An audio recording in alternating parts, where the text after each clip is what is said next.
नमस्कार, मैं हूं जया मिश्रा और आप मुझे न्यूज़ 18 के डिजिटल प्लेटफॉर्म पर देख रहे हैं। अपनी सरकार के 8 साल पूरे होने पर यूपी के मुख्यमंत्री योगी आदित्यनाथ ने एएनआई को इंटरव्यू दिया और इसमें मुसलमानों को लेकर बड़ा दावा किया। योगी ने कहा कि यूपी में मुसलमान सबसे ज्यादा सुरक्षित हैं। अगर हिंदू सुरक्षित हैं तो वो भी सुरक्षित हैं।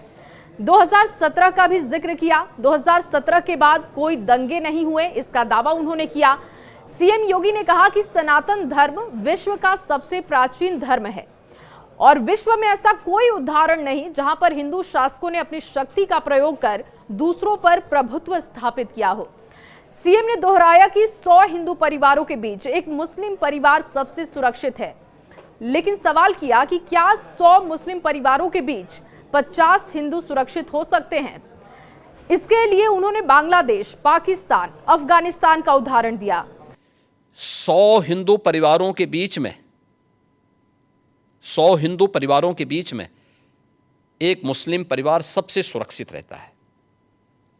उसको इसके पर्व और त्योहारों को, उसको अपने सभी मजहबी कर्मों को करने के लिए, या जिस मत और मजहब या संप्रदाय या सेक्ट का अनुयायी होगा उसको उस परंपरा के अनुसार अपने सारे धार्मिक मान्यताओं या उपासना विधि को पूरी स्वतंत्रता होती है। लेकिन मैं कहता हूँ 100 परिवारों के बीच में, एक हिंदू की बात तो दूर करिए, 100 मुस्लिम परिवारों के बीच में 50 हिंदू सुरक्षित रह सकता है क्या? नहीं रह सकता। अब बांग्लादेश आपके सामने उदाहरण है, इससे पहले पाकिस्तान उदाहरण था, अफगानिस्तान में क्या हुआ था। ये चीजें दिखाती हैं और होशियारी यही है कि कहीं धुआं उड़ रहा हो या किसी को ठोकर लग रही हो तो हमें ठोकर लगे इससे पहले हम संभल जाएं। तो वही संभलने के लिए बोला जाता है। हम तो सबके बीच सबको समान भाव से देख रहे हैं। उत्तर प्रदेश में मुसलमान सबसे ज़्यादा सुरक्षित है, सबसे ज़्यादा सुरक्षित है। अगर हिंदू सुरक्षित है तो वह भी सुरक्षित है। योगी ने इसके साथ ही रामनवमी और ईद के दौरान राज्य में कानून व्यवस्था की तैयारी की भी बात कही। इस इंटरव्यू में योगी ने संभल में हुए अतिक्रमण को लेकर भी बात की। उन्होंने कहा कि जिन्होंने कब्जा किया है उनसे सब कुछ छीन लिया जाएगा। बुलडोजर एक्शन से बदमाशों में खौफ है। कानून के दायरे में रहकर जो जिस भाषा में समझेगा उसको उसी भाषा में समझना चाहिए। जो न्याय मानते होंगे उनके लिए न्याय होता है। जो स्वयं न्याय को, कानून को अपने हाथों में लेते हैं तो बहुत बार कानून के दायरे में रहकर के उनको सबक भी सिखाया जाता है।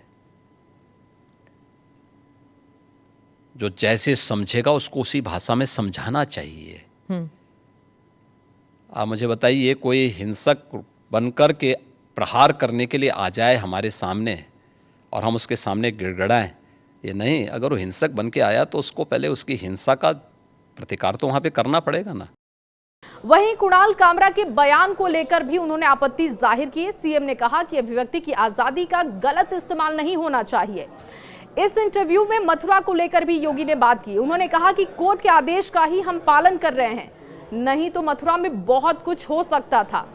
आपको बताएं कि महाकुंभ का जिक्र किया। इसमें उन्होंने महाकुंभ की सफलता का जिक्र करते हुए सीएम योगी आदित्यनाथ ने टीम का धन्यवाद किया। उन्होंने कहा कि इसमें सरकार के एक लोगों ने बहुत अच्छे से काम किया, केंद्र से सहारा मिला जिसकी वजह से सफल कुंभ हो सका। ऐसी ही और खबरों के लिए जुड़े रहिए आप न्यूज़ 18 के साथ।